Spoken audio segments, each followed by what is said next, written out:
So my name's Melissa. I'm with the Better Business Bureau Education Foundation. We're a nonprofit and we work to educate consumers. I'm also a volunteer with the Texas Senior Medicare Patrol. And today I'm going to tell you just a little bit about the SMP, what we do and why we do it. We're going to talk about Medicare waste and what that looks like in terms of fraud, errors, and abuse. I have a lot of examples of what Medicare waste and fraud and abuse look like. And then we're going to talk a little bit about laws and legislation that help prevent that sort of thing, and then what we can do to help prevent waste. And also we'll talk a little bit about reporting. If y'all are coming in right now, I do have some packets up here with some information if you want to take it with you. So we'll start with what SMP is all about. We help Medicare and Medicaid beneficiaries prevent, detect, and report healthcare fraud. So typically I'm talking to groups of seniors who have Medicare, sometimes their families or their caregivers. And by doing so, it's our goal to help preserve the integrity of the Medicare system. So because this work often requires face-to-face interaction, so I go out and do group presentations like this, we also have one-on-one counseling if anybody needs help with an issue, and we do community outreach, so we go to healthcare fairs as well. So nationwide we have about 5,000 volunteers. So we also recruit and train a lot of volunteers so we can get the word out and just let people know what we do and how we're here to help. So we're federally funded. There is one in every state, so I'm with the Texas SMP, and we report intentional fraud and abuse to Medicare. So we report to Health and Human Services or the Office of the Inspector General. You do have a brochure in your packet. It tells you all about our program. If you want to take that with you, look at it, pass it around. If you know somebody who might benefit from our programs, go ahead and share that with them. So the SMP mission is really about education. So our mission is to empower and assist Medicare beneficiaries, their families, and caregivers to prevent, detect, and report healthcare fraud, errors, and abuse through outreach, counseling, and education. So the reason we do what we do is because Medicare waste affects everyone. I don't know if there are a lot of Medicare or Medicaid beneficiaries in here today, but how many of you pay taxes? Hopefully everybody who's working, which means Medicare waste affects you too. So each year, Medicare loses billions of taxpayer dollars to improper claims. So this puts the Medicare Trust Fund at risk. Medicare fraud, errors, and abuse also affect current Medicare beneficiaries because they result in higher Medicare premiums and they waste money that could be used to increase or improve healthcare services. So why should you care about Medicare healthcare fraud and abuse? It's not just about the government or beneficiaries losing money. People can lose access to care. They can suffer from inappropriate or untimely care. They can get stuck with bad equipment or the wrong drugs, or they can just be given other things that they don't need. So they're either unnecessary. In some cases, they can even affect their health. So Medicare fraud, errors, and abuse can also cause some serious personal consequences. The first one is medical identity theft, which occurs when a beneficiary's Medicare number is misused. So this can either be by a provider or a supplier, and it can also be used by someone posing as the real beneficiary in order to receive medical care. So once that happens, these Medicare numbers are considered compromised, and Medicare numbers are for life. Often they contain your Social Security number, so once someone has your Medicare number, they also have your Social Security number, so they can do anything that you can do with your Social Security number. Receiving health care from a fraudulent provider can also be dangerous, so there's a health impact to Medicare fraud and abuse. It can mean poor quality of care. It can mean that you're getting interventions that aren't medically necessary or that are harmful to your health. The a beneficiary might receive improper medical care from a legitimate provider as a result of inaccurate records. So if someone's been making claims fraudulently, that shows up on your medical record. So that can leave a record of false diagnoses, records showing treatment that didn't occur, or misinformation about allergies or about lab results. And additionally, because of the inaccurate or fraudulent claims to Medicare, beneficiaries may be denied Medicare benefits. So for example, some products, they have limits. So if Medicare thinks a product has already been provided, they're not going to provide it again. There are also personal financial losses to beneficiaries. Medicare fraud, errors, and abuse can all result in higher out-of-pocket costs for beneficiaries. So they can be charged co-payments for healthcare services that weren't provided, or that were excessive, or that they just didn't need. And because Medicare numbers also contain your Social Security numbers, financial fraud can be a side effect of having your Medicare number compromised. So what is waste?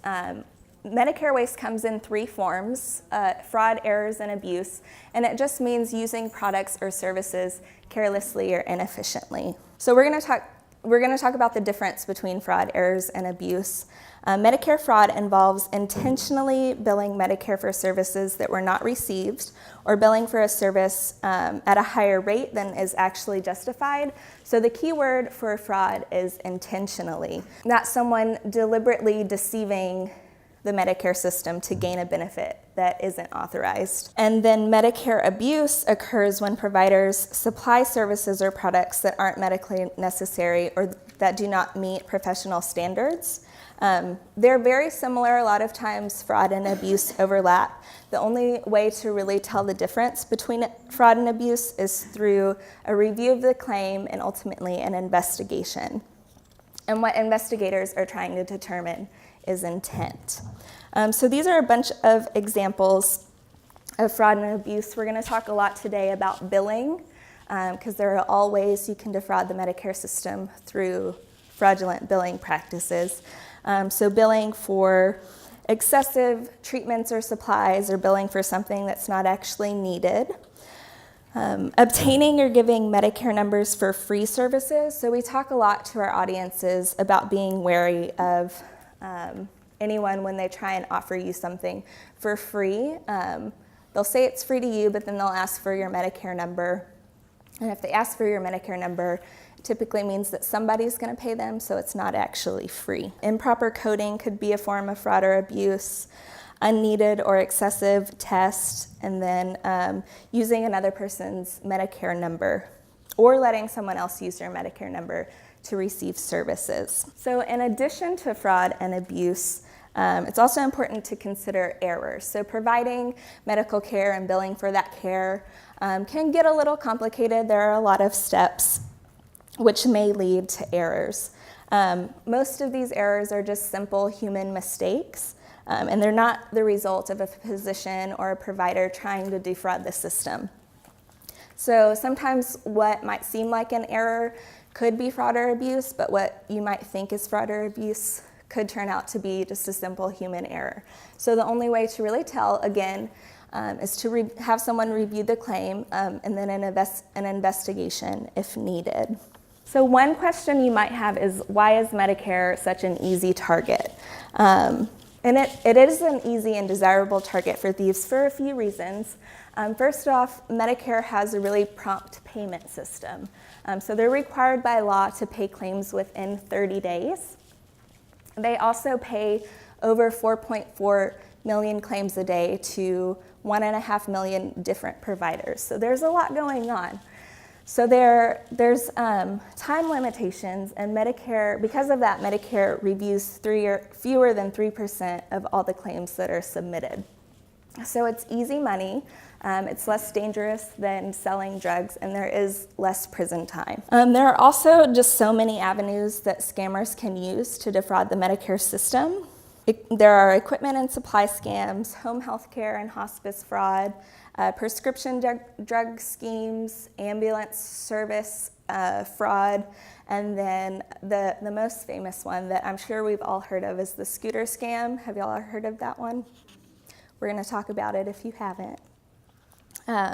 It's a classic. So the first one I'm going to talk about is home health care. And I don't think we have time to go over every single scenario, but I'm going to try and cover just some basics. So with home health care, beneficiaries, frequently they just don't understand the Medicare requirements for coverage, which makes them an easy target for fraud.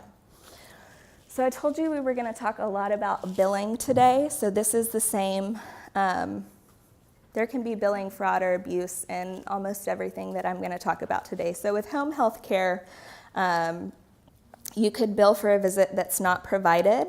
This can even result in beneficiaries being denied coverage for legitimate care that they might need because Medicare thinks that they already provided it.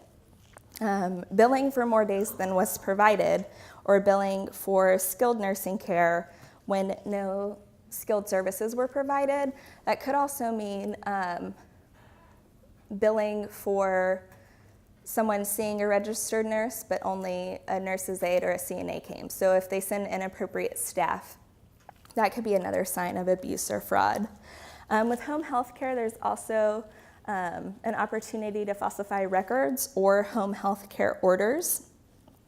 So there are certain criteria that must be met before you can qualify for home health care services. Someone has to be homebound, and they have to have a documented need of skilled nursing care. So home health care isn't just someone coming to check on you 3 times a week to take your blood pressure. There are other requirements. So we got a call from this lady's family. She was in Galveston County, and she was subject to Medicare fraud through home health and actually ended up losing her foot because her doctor thought she was getting home health care services, and they were actually just coming to check her blood pressure a few times a week. And that's what she thought constituted as home health. So this group billed Medicare thousands of dollars, but they never took care of the wound that was on her foot, so she ended up losing it. So it's dangerous to let strangers in your house and not go over these kinds of things with your doctor. So it's really important to coordinate care with them. The next thing that we're going to talk about are kickbacks, so basically bribes. So home health care agencies can't provide hospitals or nursing home with a discharge planner in order to get referrals. So they can't just send them to one agency. Home health care agencies also cannot provide bribes to doctors to steer business their way. The most important thing at risk here is a patient's choice. They have to have a choice of what services and what agencies they want to use. And then Medicare Part A also covers all the cost of Medicare certified home health agencies. The most important word there is Medicare certified home health agencies for eligible beneficiaries. So remember, there's strict criteria in order to qualify for home health, but the agency should tell you if they are providing you items that aren't covered by Medicare. And they have to tell you how much you'll have to pay for those if they're going to provide them. They have to do it orally, and they also have to do it in writing. So there's actually a notice called the Home Health Advanced Beneficiary Notice that they have to give to clients before they provide them any services that aren't covered by Medicare. And that's one of the things that Medicare beneficiaries just might not know, which is why education is important. It's why letting your clients know what their rights are is important. I've been working in elder care since about 2009, mostly in nursing homes, assisted livings, and this was when I started working with SMP. That was the first time that I had heard of this Home Health Advanced Beneficiary Notice. So it's just a matter of getting that information to your clients. We're going to talk about hospice fraud next. There's a handout in your folder if you want to take a look at it. I'll go through it briefly, but there's a lot of good information on there about hospice fraud. So what is hospice care? It's designed for terminally ill patients. So someone who's been diagnosed with 6 months or less to live if their disease runs its natural course. Now that doesn't mean that they're going to die in 6 months, because they can always be recertified. They just have to have that diagnosis. So someone receives hospice care in 2 90-day benefits period, followed by an unlimited day of 60-day benefit periods. So like home health, there are certain criteria that you have to meet in order to qualify for hospice. And you do have to be recertified every 2 months. So to be eligible for hospice, you have to be eligible for Medicare Part A. You also have to have the doctor and the medical director of the hospice certify that the patient is terminally ill. And then a patient also has to sign a statement choosing hospice care over any other Medicare-covered benefits to treat the illness. And they also must receive care from a Medicare-approved hospice. So Medicare won't pay for just anyone. They have to be certified with Medicare and a Medicare provider. So fraud can happen in lots of areas of hospice, and there are examples on this page. But the most important thing that I think patients should know is that the frequencies and the types of services provided by your hospice should be based on the patient's need. It shouldn't be based on the staffing capacity of the agency that's serving you. So that's one of the areas that gets that's at risk for fraud there. So examples of fraud: if an agency is reducing the frequency of their visits, or if they're using less qualified staff in roles that should be performed by a registered nurse or a licensed nurse, but they're sending home health aides, that's a sign of abuse or fraud. And then telling the patient that the agency doesn't have enough staff to provide in-home care and asking them to move to a facility. So you can get hospice care in your home or in a hospice facility, but again, it should be the patient's choice of where they want to go. Not having enough people to staff home visits isn't a reason that someone should have to move to a facility if they don't want to. Hospices also can't take bribes or kickbacks for referrals, just like home health agencies. So some signs of fraud and abuse in hospice would just be if someone's not getting the services that they need, if the hospice agency is trying to talk you into moving to a facility when you'd rather stay in your home, or if the patient just isn't comfortable, because hospice is supposed to be about comfort care and keeping someone comfortable in their last days. It's not about treating them. So comfort should be a really important aspect of the care that they're receiving. So if you do suspect any of those things, call and check it out. It's really important to look over all the documents that either your home health agency or the hospice company gives you. They give you a lot of paperwork when you start, so it's really important to know what your plan of care is. It's important to know to ask questions.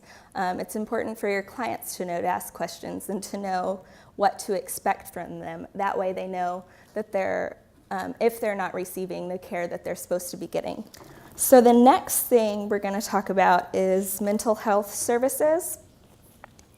So how this one works is, in the typical scenario, patients are brought into the system to receive treatment. They arrive at a clinic each day, but instead of receiving treatment, they play games or watch TV. And then the clinic bills Medicare for psychotherapy. Another scenario would be a daycare center sends a bus each morning to a personal care home, and they take the residents to an adult daycare, they watch a movie, they give them the snack, and they're billing for something completely different. So those kinds of things, those social activities, aren't covered by Medicare. Coffee and cookies and conversation does not equal psychotherapy.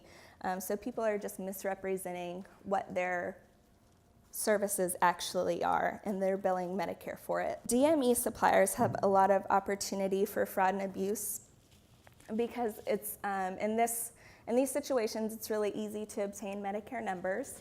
There aren't professional licensing requirements for these companies, and there's huge profit potential because this equipment is expensive. So a couple of ways this scam could work is a fraudulent DME company approaches a physician to use their identity as a way to certify that the patients or their clients actually need the equipment that they're ordering.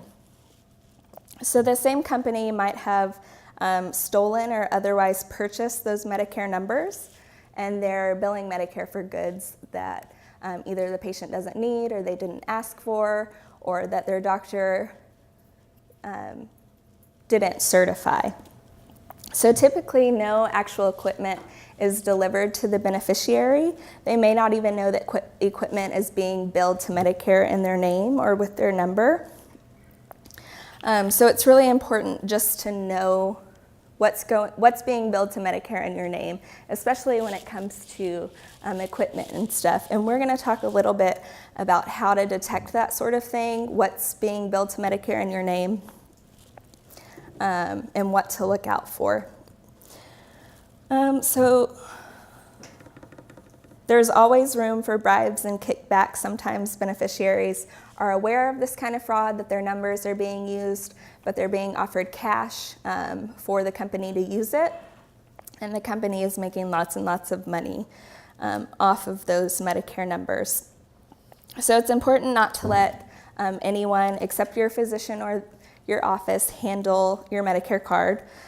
So if anyone is requesting you to provide your Medicare information, you don't have to provide it.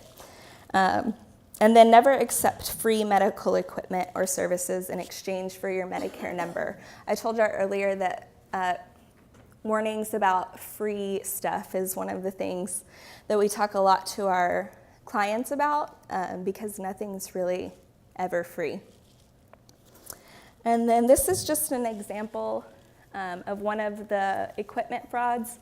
So the Medicare beneficiary receives a phone call usually stating that their doctor has approved them for a knee brace. All they need is their Medicare number. So the knee brace will be mailed to them, and the beneficiary receives the item and they assume everything is correct. The fraud is that the company has billed Medicare for the jointed knee brace on the right, but they send the Medicare beneficiary a much less expensive item like the neoprene knee brace on the left. So the difference in price here is about $700. And if you don't know what you're supposed to be getting, you don't know that there's an issue. So there's a lot of profit potential, and that's just a knee brace. There's all kinds of equipment that's even more expensive than a knee brace. So it's just important to know what you're supposed to be getting.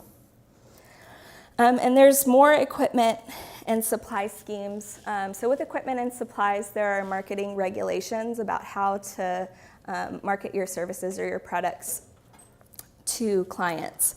So making unsolicited phone calls to beneficiaries to market these items. So to market diabetic supplies or knee braces or ankle braces is a violation of those guidelines. And then also requesting beneficiaries' health information like their Medicare number or their physician's name in order to contact their physician, even though he hasn't ordered anything yet, is also a marketing violation. Billing practices, again, because there's always a way to defraud the system through billing, is just billing for equipment after the date of return or before the equipment has been delivered. So you can't bill for the equipment until somebody has it. Billing that inappropriately overlaps with a hospital or skilled nursing stay, because this kind of equipment should be provided by the facility whose care you're under.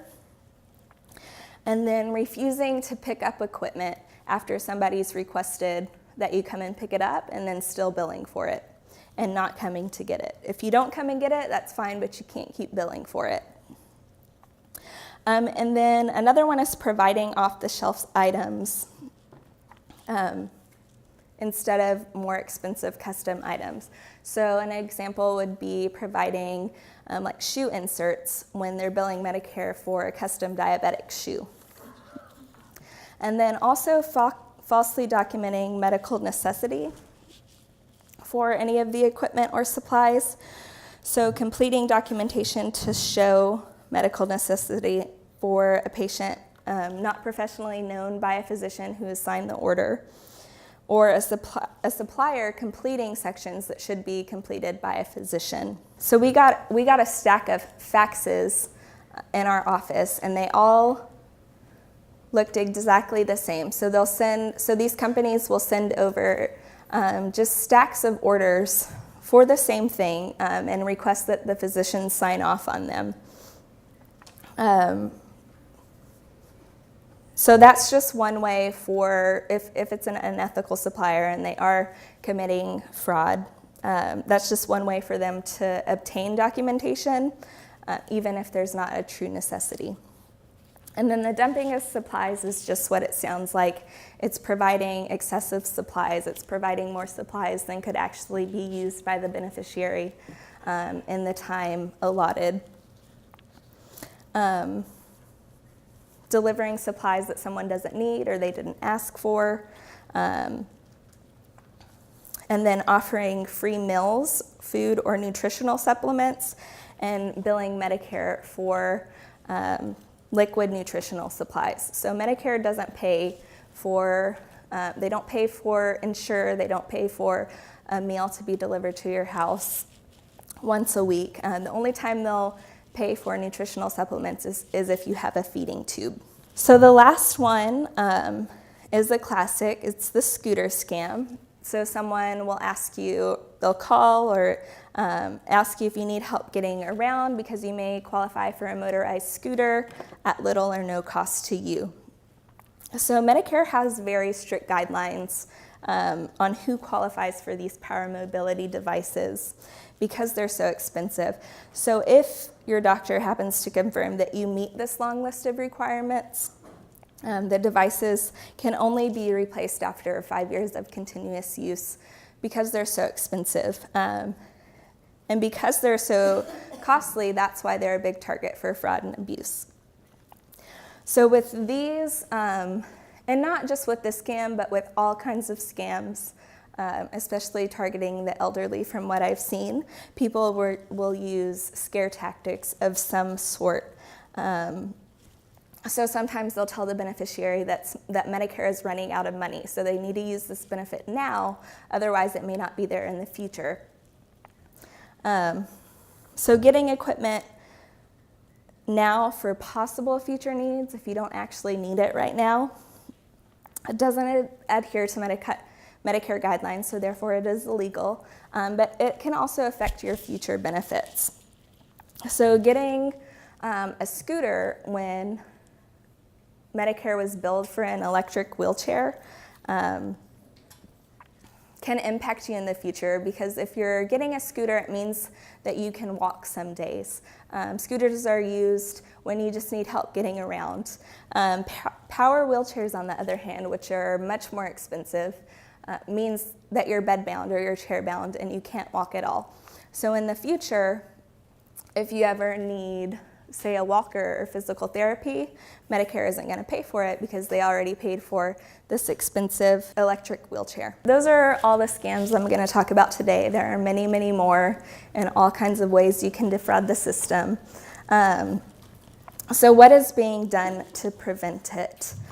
I was asked to talk a little bit about the laws and legislations that have been put in place to protect the Medicare system. So the first one is the False Claims Act, and the FCA, basically what it does is it prevents the federal government from being overcharged or from receiving substandard goods. So with the FCA, it imposes a civil liability for someone who knowingly defrauds the Medicare system. So for someone who knowingly has done any of the things that we just talked about. So the civil penalty for violating the FCA is anywhere from $5,500 to $11,000 in fines per false claim.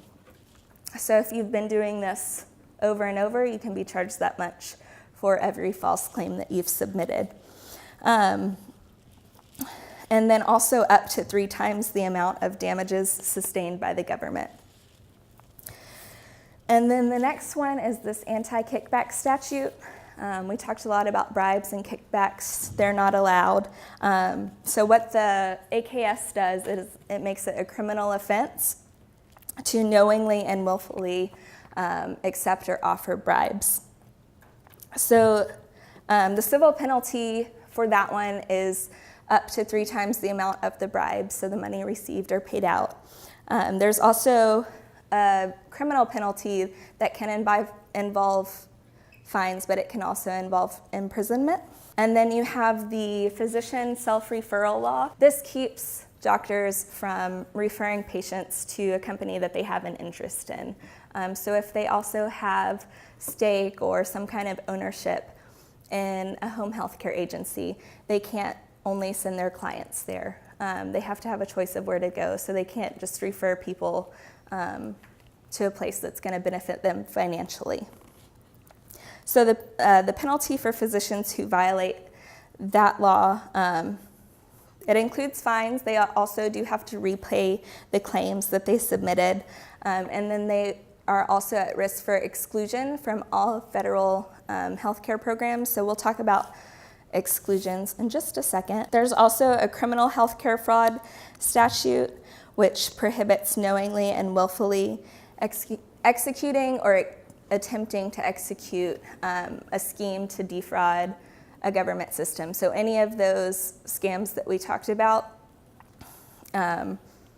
if they've been proven as fraud, so fraud is doing something intentionally. So if they intentionally or willfully commit any of those schemes, then they can be fined or imprisoned or both. And then there are also some additional penalties. Exclusions is one of them. So if you get caught defrauding Medicare, some other things you can be excluded for are patient abuse or neglect. And then a couple other things. The Office of the Inspector General can exclude your company from any of the federal healthcare programs. So those home healthcare agencies and the hospice agencies that I said had to be Medicare approved would no longer be on that list. So Medicare wouldn't pay for anyone to use your services because you would be excluded from payment.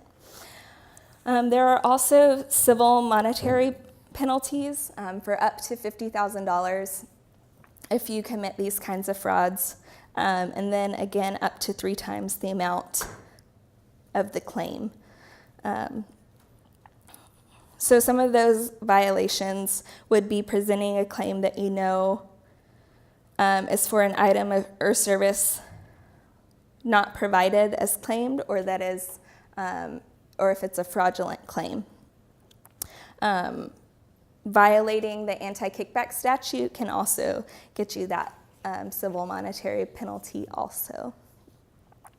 So there are some laws in place to help discourage fraud and abuse, but remember, one of the reasons that I said Medicare was such a desirable target is because it's not as dangerous as other crimes, and there's just not as much prison time.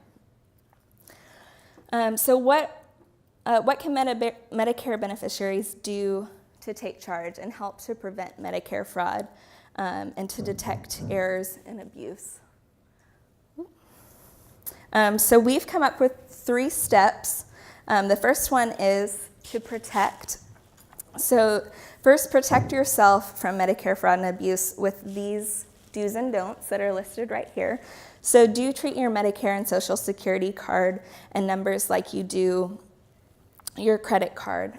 Don't give out your Medicare number unless it's to your doctor. So don't give it to someone who's calling, offering you free things.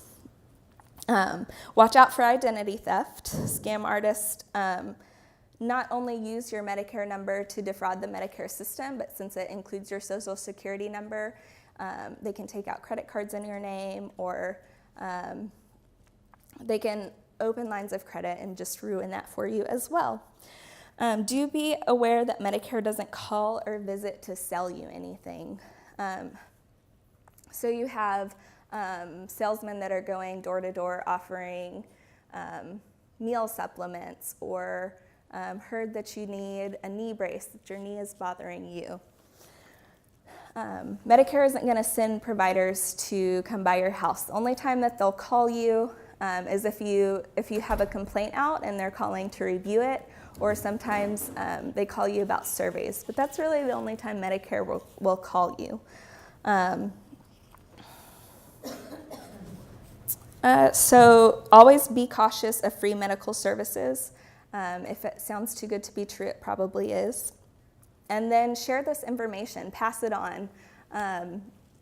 Education is really important to us at the Senior Medicare Patrol because a lot of people just have never heard of these things.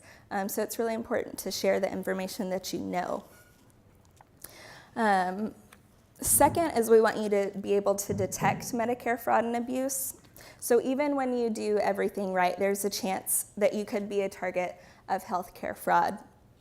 So there are many ways that your personal information can be used without your permission. So always review your Medicare summary notices or explanation of benefits. So this is something that we teach our clients or the people who come to our group presentations is how to read your Medicare summary notice. And in that folder I gave you, there's some tips about how to read it and what to look for. The first thing is charges for something that you didn't receive. And then being double billed would be another thing. And then services that were not ordered by your doctor. So those are all things to look at on the notices that you get from Medicare every quarter. So these Medicare summary notices are sent out every quarter. And that's not going to change because it would be really expensive to send them out every month.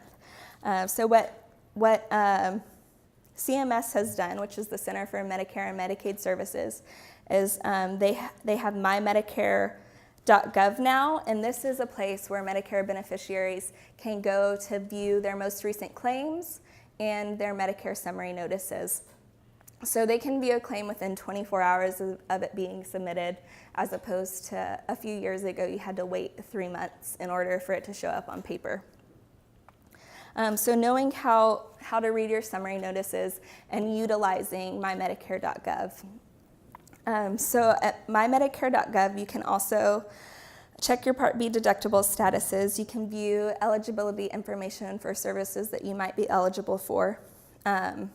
And then you can also track preventative services. So on one of the pages, there's a whole section about what preventative services are available to you at that time.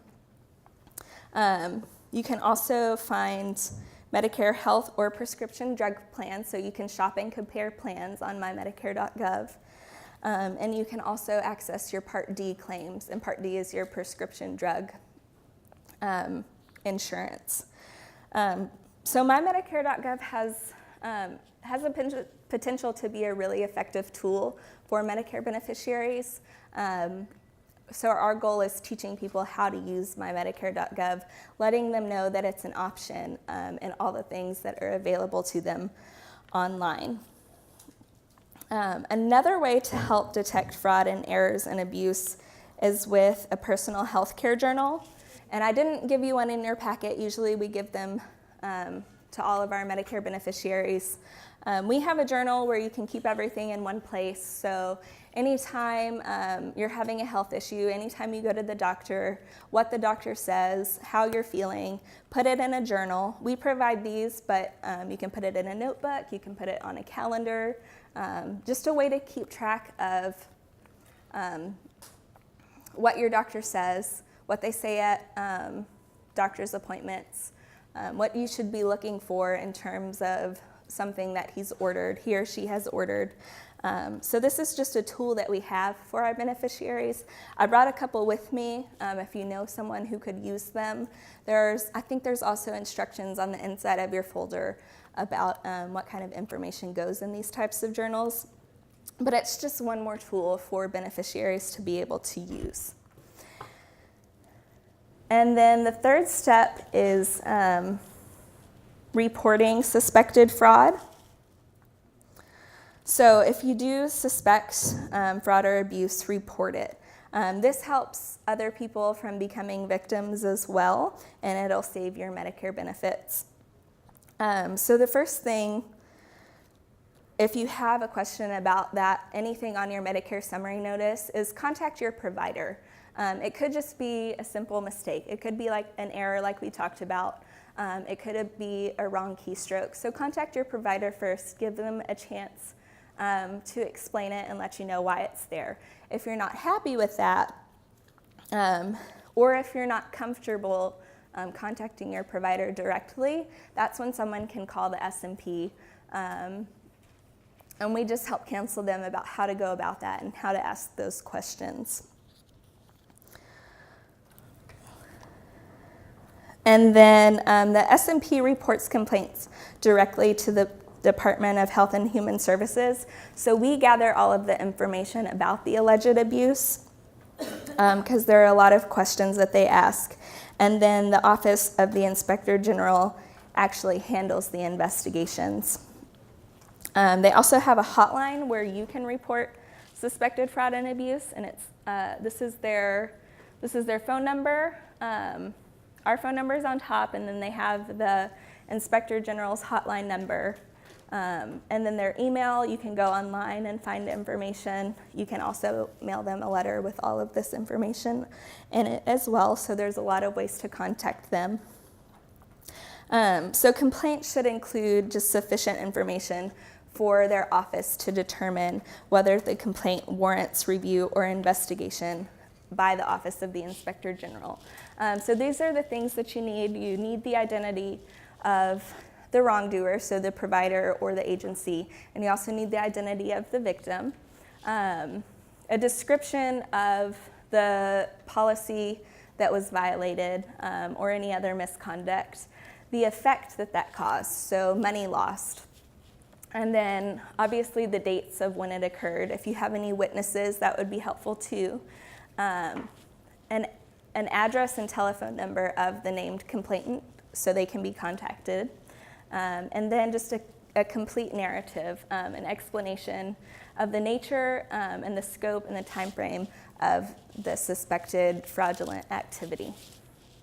And then any other documentation, so your Medicare summary notice if there's a charge on there that looks suspicious to you. That's about all I have for today. If you do have any questions about becoming a volunteer or just about our program, let me know. I'll be here for a few minutes. And then this is all of our contact information.